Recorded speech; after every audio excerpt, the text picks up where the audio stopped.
প্রিয় দেশবাসী, আসসালামু আলাইকুম। আমি আপনাদের পান্না ভাই বলছি আমেরিকা থেকে। প্রফেসর ডক্টর পান্না।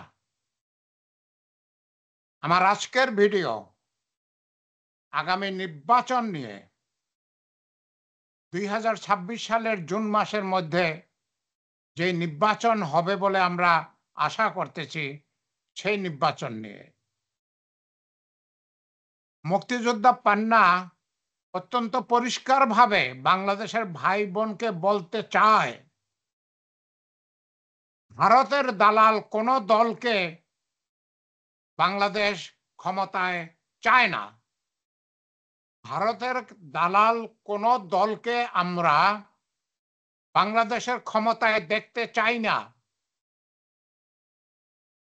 ভারতের আগ্রাসন থেকে বাংলাদেশকে মুক্ত রাখার জন্য আমরা বাংলাদেশে ইসলামিক দলের শাসন চাই। আমরা বাংলাদেশে ইসলামিক দলের শাসন চাই, যাতে বাংলাদেশ ভারতের আগ্রাসন থেকে মুক্ত থাকে। অত্যন্ত পরিষ্কার কথা।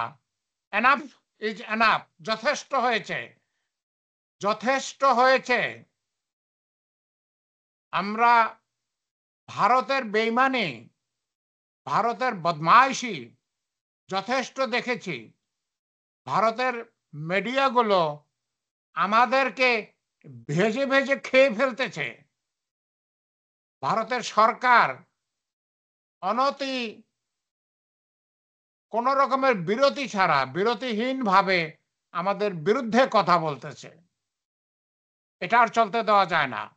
বাংলাদেশ একটি স্বাধীন দেশ। 1971 সালে আমরা লক্ষ লক্ষ লোকের রক্তের বিনিময়ে, হাজার হাজার মহিলার ইজ্জতের বিনিময়ে বাংলাদেশের স্বাধীনতা অর্জন করেছি। 2024 সালে ছাত্র শ্রমিক জনতা 2000 শহীদের রক্তের বিনিময়ে 50,000 আহতের রক্তের বিনিময়ে বাংলাদেশে দ্বিতীয় স্বাধীনতা এনেছেন। এই দেশকে নিয়ে আমরা ভারতের দালালদের ছিনিমিনি আর খেলতে দেব না। অবশ্যই না, অবশ্যই না। দরকার হলে আমরা মুক্তিযুদ্ধের মতো 2024 সালের গণ আন্দোলনের মতো আবার অস্ত্র নিয়ে রাস্তায় নামবো, আবার অস্ত্র নিয়ে রাস্তায় নামবো। আমাদের যেন কেউ দুর্বল মনে না করেন। বাংলাদেশের দালাল রাজনৈতিক দলগুলো, বাংলাদেশের দালাল রাজনৈতিক দলগুলো সময় থাকতে সাবধান হয়ে যান। সময় থাকতে সাবধান হয়ে যান।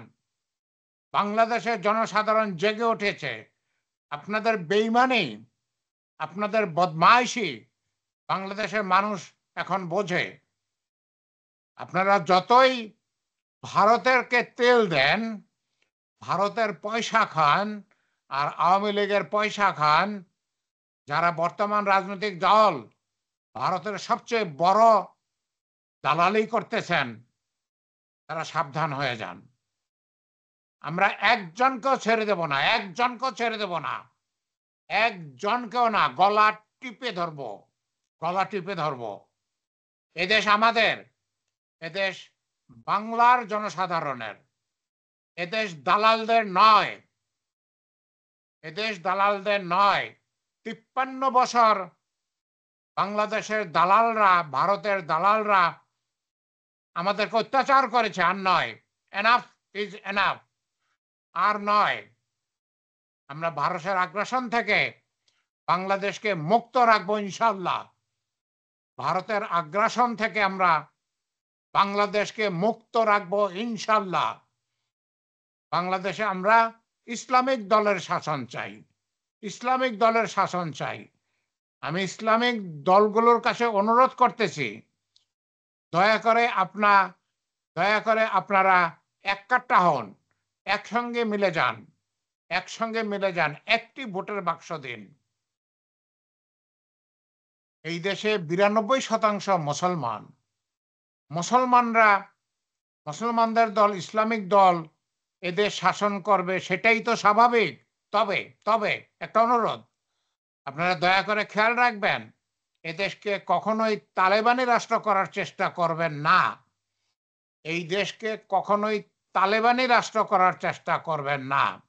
এদেশে ধর্ম নিরপেক্ষতা থাকবে। এদেশে মুসলমান, হিন্দু, বৌদ্ধ, খ্রিস্টান, গারো, চাকমা সবাই তাদের ধর্মের স্বাধীনতা ভোগ করবে। এদেশ ধর্ম নিরপেক্ষ থাকবে, অবশ্যই ধর্ম নিরপেক্ষ থাকবে। আমরা মুক্তিযোদ্ধারা, আমরা ২৪-এর ছাত্র জনতা, শ্রমিক, আমরা এদেশে বৈষম্য আনতে দেব না, কিছুতেই বৈষম্য আনতে দেব না। সকল ধর্মের লোক সমান অধিকার পাবে, মহিলা পুরুষ সমান অধিকার পাবে। তালেবানি রাষ্ট্র হতে পারবে না, তার কারণ তালেবানি রাষ্ট্রে মহিলাদের কোনো অধিকার থাকে না। তালেবানি রাষ্ট্রে মহিলাদেরকে সেবা দাসী মনে করা হয়, তাদেরকে কাজ করতে দেওয়া হয় না, স্কুলে যেতে দেওয়া হয় না, ঘরের বাইরে যেতে দেওয়া হয় না, এমনকি তাদেরকে উচ্চস্বরে কথা পর্যন্ত বলতে দেওয়া হয় না। পরপুরুষে শুনে ফেলবে, সেই জন্য পরপুরুষে শুনে ফেলবে, সেই জন্য মহিলাদেরকে উচ্চস্বরে কথা পর্যন্ত বলতে দেওয়া হয় না। অতএব এদেশে তালেবানি রাষ্ট্র কিছুতেই হতে পারবে না। তবে আমরা চাই এদেশে ইসলামিক দলের শাসন হোক, এদেশে ইসলামিক দলের শাসন হোক। দালাল দলগুলো, ভারতের দালাল দলগুলো সাবধান হয়ে যান, রাস্তা থেকে সরে যান, রাস্তা থেকে সরে যান। এদেশে ইসলামিক দলের শাসন হবে। আমি প্রফেসর ডক্টর ইমারত হোসেন পান্না, ১৯৭১ সালের মুক্তিযোদ্ধা, 11 সেক্টরের company commander, guerrilla commander, wing leader, colonel তাহেরের সাথে যুদ্ধ করেছি। প্রয়োজনে আমি আবার যুদ্ধ করব, যদিও আমার ৭৬ বছর বয়স হয়ে গেছে, কিন্তু আমি এখনো বুড়া হয়ে যাই নাই। আমি এখনো বুড়া হয়ে যাই নাই। এখনো পর্যন্ত অস্ত্র নিয়ে রাস্তায় নামতে পারবো। ভারতে আমার যে খুব উচ্চ স্তরের ট্রেনিং হয়েছিল, ট্রেনিং তো ভুলে যায় নাই। হাতে এই মুহূর্তে অস্ত্র নাই, কিন্তু ট্রেনিং তো ভুলে যায় নাই। ভারতে আমার অত্যন্ত উচ্চ স্তরের ট্রেনিং হয়েছে। আমি তুরা পাহাড়ে উচ্চ স্তরের ট্রেনিং করেছি। আমি মেঘালয়ের মেঘালয়ের বিভিন্ন জায়গায় ট্রেনিং করেছি।